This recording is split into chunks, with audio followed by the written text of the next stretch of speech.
Nicole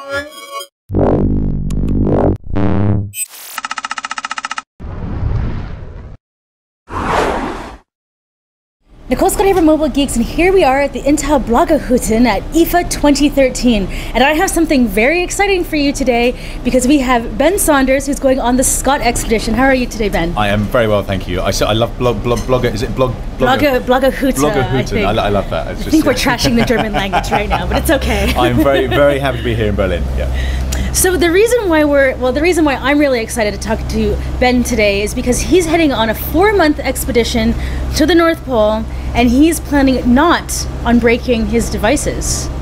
How are you planning on doing that?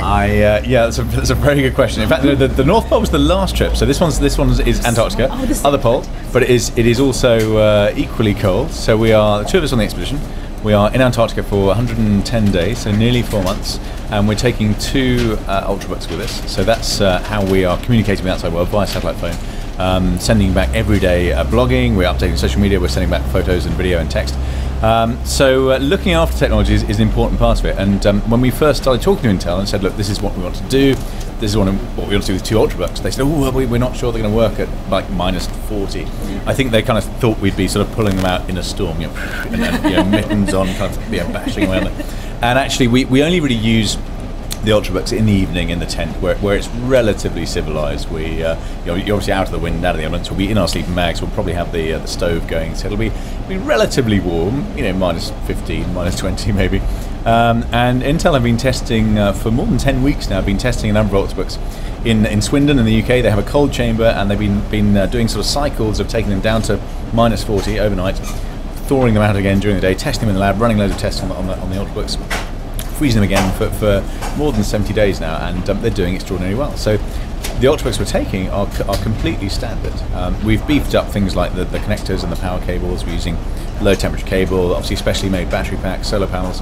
But the Ultrabooks themselves are completely standard, and so far they seem to have stood up really well to some pretty abusive testing.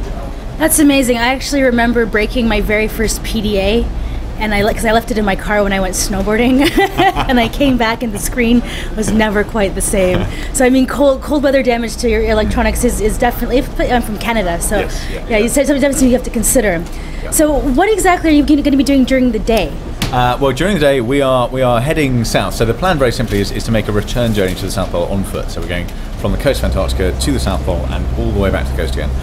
We are wearing skis, wearing harnesses, and dragging sleds. In fact, you can see there's a mock-up one of the sleds in there, but they're great big long sleds because we're dragging with us nearly 4 months of food and supplies, and obviously all the tech gear, solar panels, batteries, everything goes with it. So we are travelling on foot. We'll be averaging probably about 9 hours a day of actually moving. And stopping every 90 minutes to eat and drink, but really just trying to cover as much ground as we can. And then in the evening, as soon as we have the tent up, that's when we can start sending back the story from that day. Secretly I was hoping you were going to say we're going to build snowmen all day. Yeah, well, maybe when we're not, so we'll turn the cameras off and we kind of play around a bit. Actually, one of the things we have to do, we were training in Greenland earlier this year, which is, even though it's the northern hemisphere versus the south, Greenland is very similar in terms of the climate and the terrain and the environment, and it's a really good place to go for a kind of dress rehearsal for Antarctica. And it was so windy and so stormy at times that we had to practice building walls of snow blocks, as a windbreak to keep the tent out of the wind. So there is a bit of playing around in the snow, but we haven't yet built a snowman. Maybe at some point. Well, if you haven't built or slept in an igloo once in your life, I really think you're missing out on something for sure. Absolutely. So this is your first trip that's sponsored by Intel with Ultrabooks. Absolutely, yes it is. Yeah. So on your previous trip to the North Pole, did you have any interesting technical disasters? We had some interesting tech that in some ways was very old school. I mean, my very first expedition was in 2001. At that point, there was no satellite phone network that covered the North Pole, so we used radio. There were 2 of us for 2 months on the ice, but had almost no communication with the outside world at all. So to have gone from that to 2003, 2004, satellite phones started working up there. we could use very basic. The laptops at that time were so big and so heavy.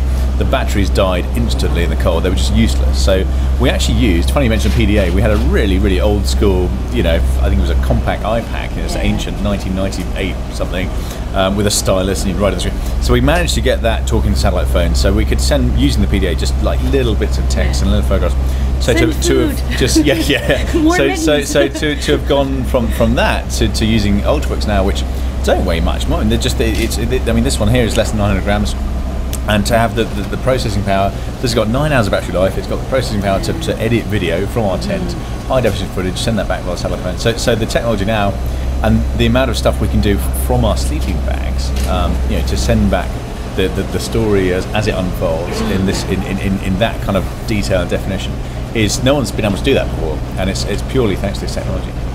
Excellent. So where can we follow you, and when do you leave? Well, it's called the Scott Expedition. So everything is Scott Expedition. So scottsexpedition.com. We are Scott Expedition on Twitter, YouTube, Facebook, Instagram, Google+, all that stuff. So there's lots of content out there, and we will be sending back content every day from the ice. So there'll be a chance, hopefully in a few different ways, to actually interact with us, with Taka and me, when we're out there. You can ask us questions. We can try and answer them. So it should be a fairly interactive journey as well. Excellent. Well, be prepared for some abuse from me for snowmen and snow angel requests. Yeah.